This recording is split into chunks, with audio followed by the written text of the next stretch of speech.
कौन है इंजीनियर मोहम्मद अली मिर्ज़ा? क्या ये मिर्ज़ा कादियानी है? क्या ये गुस्ताख सहाबा है? क्या ये शिया है? इसका क्या फ़िरका है? और क्या ये एक यहूदी एजेंट है? क्या इसराइल से इसको फंडिंग आती है? आखिर लोग इस इंजीनियर के इतने खिलाफ क्यों हैं?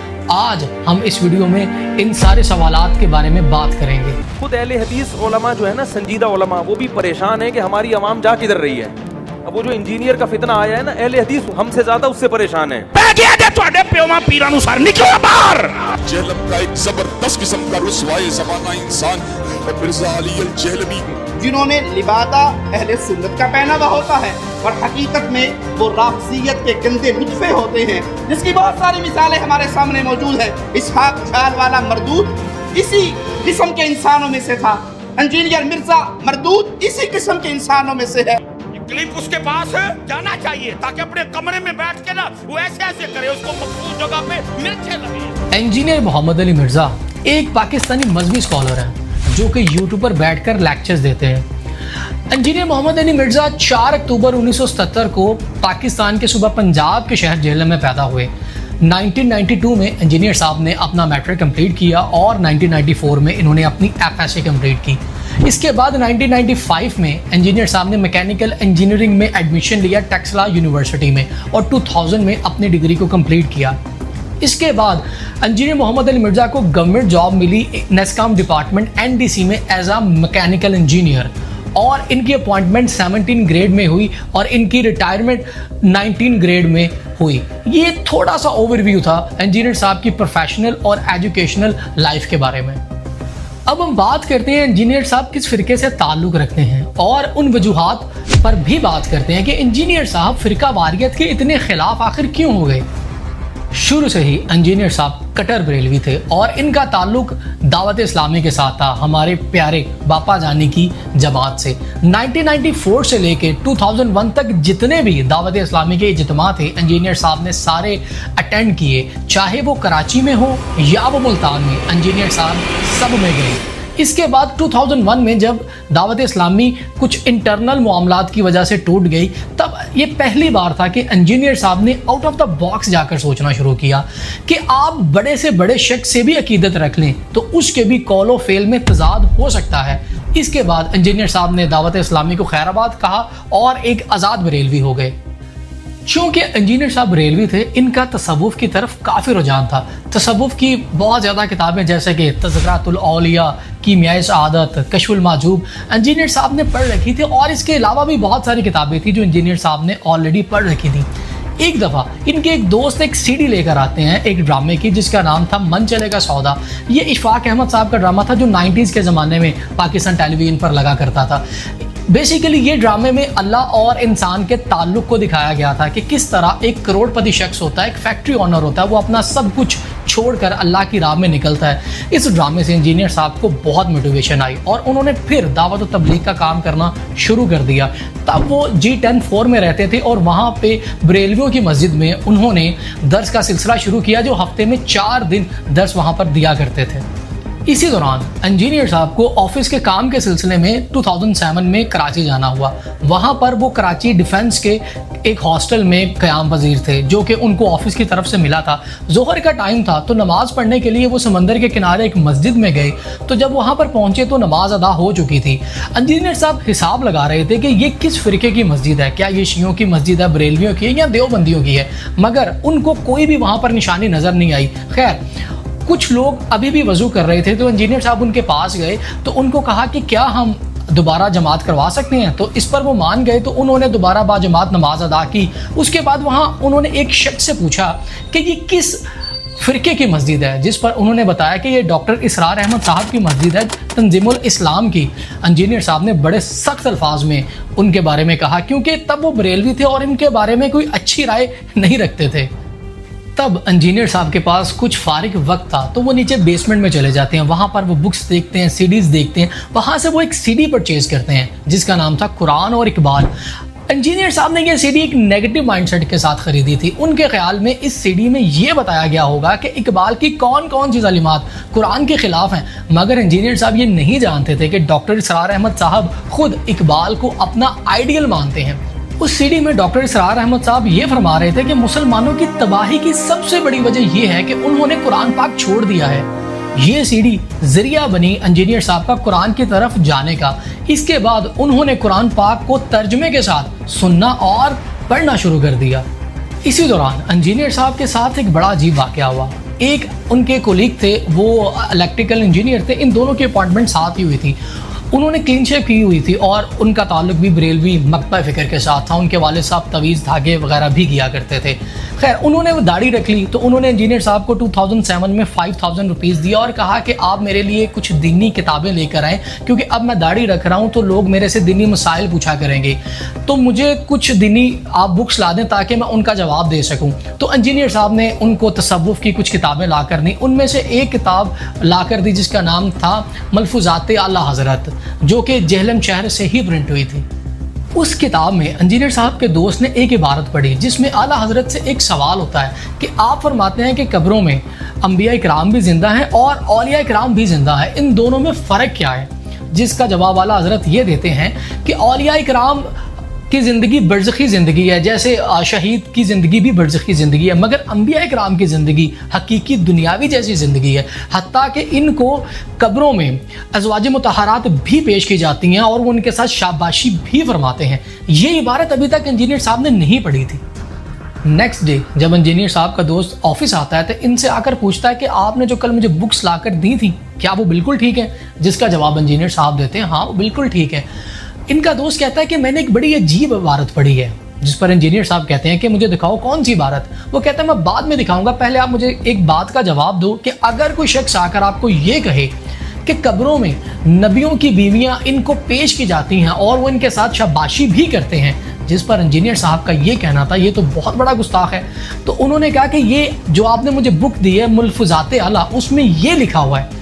इंजीनियर साहब थोड़ा हैरान हो गए। तब इनके पास दो ऑप्शन थे, या तो इंजीनियर साहब ये कहते कि हाँ ये बिल्कुल ठीक इबारत लिखी है, या वो ये कहते कि मिस प्रिंटिंग हो गई है, आला हज़रत ऐसी बात नहीं कर सकते। जिस पर इंजीनियर साहब ने दूसरा रास्ता ही इख्तियार किया और कहा कि आला हज़रत ऐसी बात नहीं कर सकते। तो इनके दोस्त ने इंजीनियर साहब को कहा कि आला हज़रत ऐसी बात कर सकते हैं या नहीं, इस बात को आप छोड़ो, ये बताओ कि ये इबारत गुस्ताखी वाली है या नहीं। जिस पर इंजीनियर साहब ने कहा कि ये वाकई गुस्ताखी है। इसके बाद इंजीनियर साहब कहते हैं कि शायद यही एक जुमला होगा जो अल्लाह को मेरा पसंद आ गया होगा। 2008 में इंजीनियर साहब ने कंपैरेटिव स्टडी स्टार्ट कर दी और तमाम फ़िरकों के बारे में मुतालिया करना शुरू कर दिया और इन सब फ़िरकों में जाकर नमाज पढ़ना भी शुरू कर दी। ये जिस फ़िरके के बारे में भी पढ़ते कुछ खामियां इनको हर फ़िरके में नज़र आती। इसके बाद इन्होंने फ़िरका वारियत से तौबा कर ली, क्योंकि आप सल्लल्लाहु अलैहि वसल्लम और सहाबा का कोई फ़िरका तो था ही नहीं। इनफैक्ट कुरान पाक ने तो इस फ़िरका वारियत को मना फरमाया है।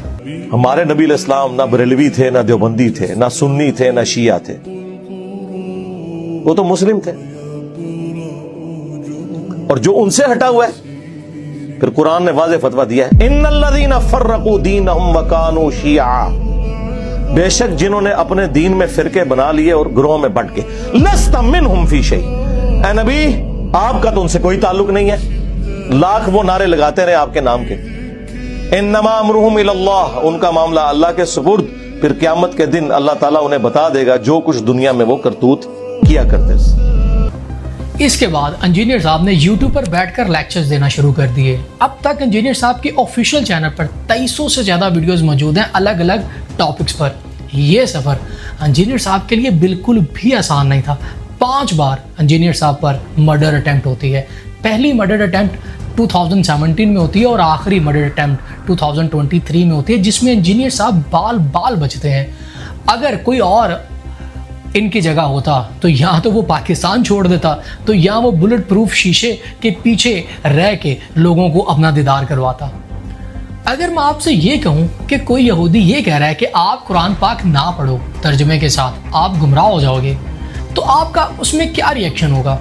ऑब्वियसली पाकिस्तान में जलसे जुलूस होंगे, नारे लगेंगे, सर तन से जुदा, गुस्ताखे कुरान। तो इनके बारे में आपका क्या ख्याल है? उन साहब ने कहा आप तर्जमे से पढ़े, मैं कहता हूँ सिर्फ तर्जमे से कभी कुरान को मत पढ़िएगा। आप हिदायत की तरफ नहीं आएंगी बल्कि गुमराही की तरफ चले जाएंगे। ये बात जहन में रखें कि तिलावत कुरान करना तो हर बंदे का हक है, लेकिन अगर वो तिलावत के साथ तर्जुमा भी पढ़ना चाहता है तो उसे चाहिए वो किसी आलिम की ज़ेरे निगरानी पढ़े, खुद न पढ़े। اس سے جہاں فائدہ ہے بغیر استاد کے نقصان بھی۔ انجینئر صاحب پر ہزاروں اعتراضات لگائے جاتے ہیں، ان کے آدھے کلپس کاٹ کر سیاق و سباق سے ہٹا کر بات پیش کی جاتی ہے۔ فار ایگزامپل قرآن پاک میں اللہ پاک فرماتے ہیں کہ نماز کی طرف مت جاؤ۔ اگر ہم اتنی ہی قرآن پاک کی بات میں تو اس میں تو اللہ پاک یہ کہہ رہے ہیں کہ اب نماز کی طرف مت جاؤ، مگر اگلی بات میں اللہ پاک فرماتے ہیں مگر نشے کی حالت میں۔ کچھ ایسے ہی آدھی ادھوری باتوں کو لے کر توڑ مروڑ کر پیش کیا جاتا ہے اور ان پر بہت زیادہ اعتراضات لگائے جاتے ہیں، جن کے بارے میں ابھی میں آپ سے بات کروں گا۔ سب سے پہلا اعتراض جو انجینئر صاحب پہ لگایا جاتا ہے کہ انجینئر صاحب کسی کے ساتھ بھی مناظرے میں نہیں بیٹھتے۔ کیا ان کو ڈر لگتا ہے کہ یہ مناظرے میں نہیں جیت سکیں گے؟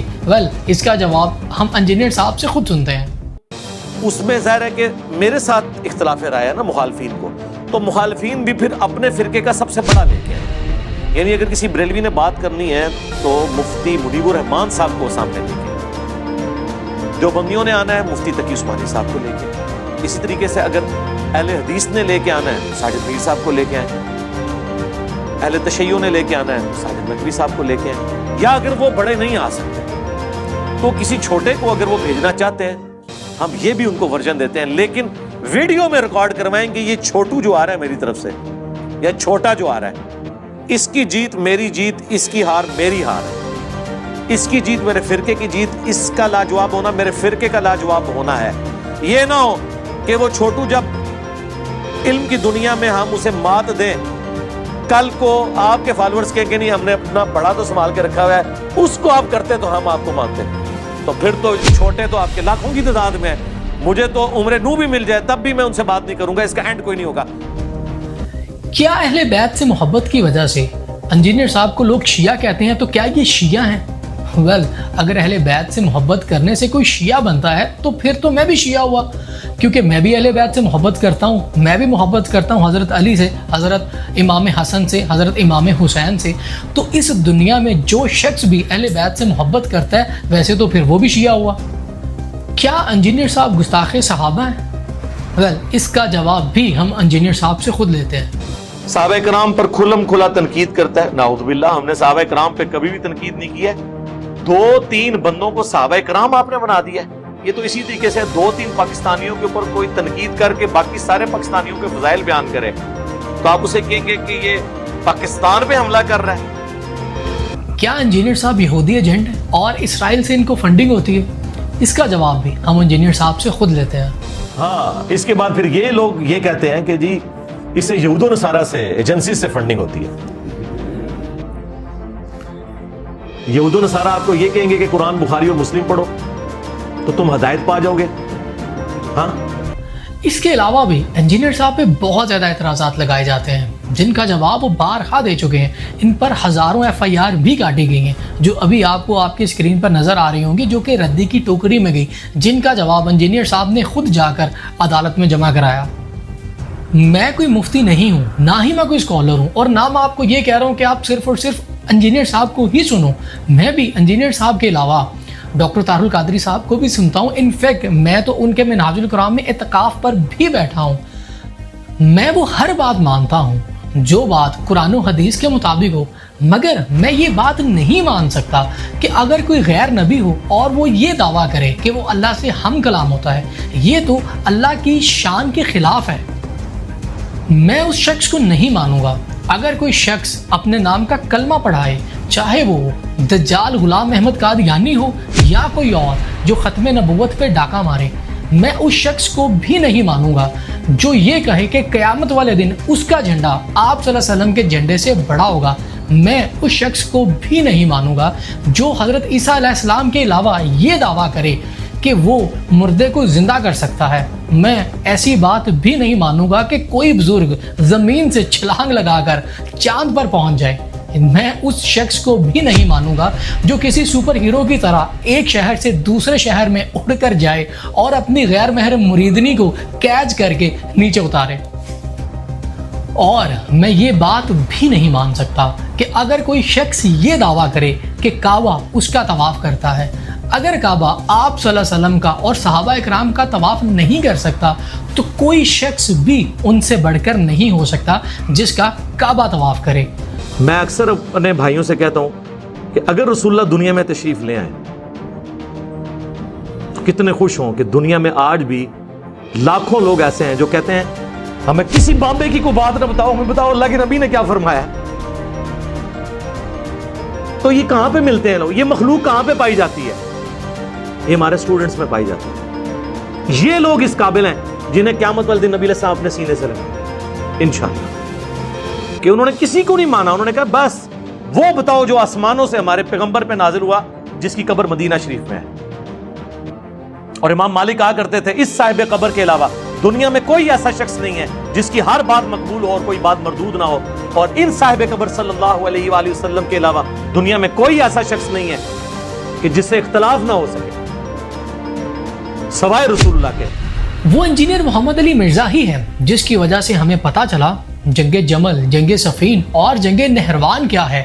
ہمیں یہ پتا چلا کہ حضرت علی صرف شیعوں کے مولا نہیں ہیں بلکہ تمام مسلمانوں کے مولا ہیں۔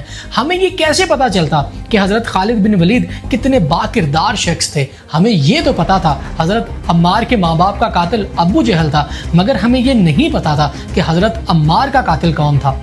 ہمیں کیا پتا تھا ابو ذر غفاری، ابو بصیر، عمر بن عاص، ابو عبیدہ، ابو دردہ، زید بن ارقم کون تھے؟ اس شخص نے ہمیں بتایا بخاری، مسلم، ابو داؤد، ترمذی، نسائی اور ابن ماجہ، یہ سب احادیث کی کتابوں کے نام ہیں۔ ہمیں بتایا نہج البلاغہ جیسی بھی کوئی کتاب موجود ہے اس دنیا میں، یہ سب اس انسان نے ہمیں بتایا۔ ہم نے باقیوں کو بھی سنا جو اس کے خلاف باتیں کرتے تھے، ہم نے یہ سوچا وہ ہمیں یہ بتائیں گے کہ انجینئر حدیث ہمیں غلط بتا رہا ہے، یہ قرآن پاک کا ترجمہ غلط بتا رہا ہے، مگر ان لوگوں نے اس کے خلاف کیا دلیل دی؟ ایک بڑی فیمس کوٹ مجھے یاد آ رہی ہے، when they can't beat your argument they will attack your character۔ میرا انجینئر صاحب سے کوئی ذاتی تعلق نہیں ہے اور نہ ہی آج تک میں انجینئر صاحب کے کبھی سیشن میں گیا ہوں۔ میرا لینا دینا تو میرے دین کے ساتھ ہے۔ جو شخص بھی قرآن و حدیث کی بات کرے گا میں اس کو ضرور سنوں گا۔ مجھے اب دنیا میں کوئی رہنے کی خواہش نہیں ہے سوائے اس کے کہ میں کہتا ہوں کہ جتنا میں ڈیلیور کر سکتا ہوں نا، اور جتنا میں ان باطل فرقوں کو اور شیطانی راستوں کو للکار سکتا ہوں وہ میں خود کر کے جاؤں۔ ویسے تو اتنے اسٹوڈنٹ پروڈیوس ہو گئے ہیں کہ وہ چلائیں گے، لیکن میں کہتا ہوں میں جتنی بیسٹ ایفرٹ پٹ کر سکتا ہوں وہ کر دوں۔ اس کے علاوہ کوئی اور خواہش نہیں ہے کہ رذیل عمر تک کوئی لٹایا جائے۔ اپنا بہت زیادہ خیال رکھیے گا۔ اگر آپ کو یہ میری کوشش پسند آئی تو لائک اور سبسکرائب ضرور کیجیے گا۔